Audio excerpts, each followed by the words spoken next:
Where do you see the year wrapping up, Ben, in a political sense, and as we head into 2022, this election year? Well, I watched the Prime Minister closely today and watched his speech with you two at the Sydney Institute earlier in the week.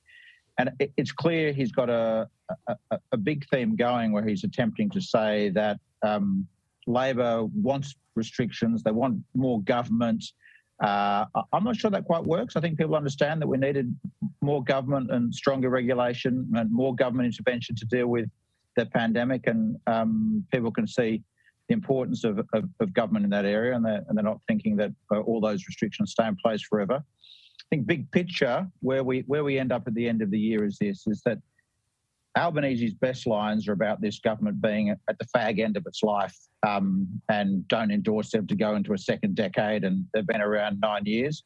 Morrison's watching his press conference closely today is trying to flip that into you need the experience of his government to see you through the next stage. So I think that's where it's at. Finally, there's going to be this big battle about the potential of a hung parliament, and Morrison's keen to kind of say that you're going to end up with a Labor-Greens coalition.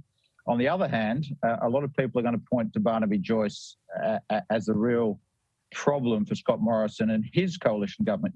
I'll give you an example. You're not going to see much of Barnaby Joyce in Sydney or Melbourne or Adelaide, where he's a big vote loser.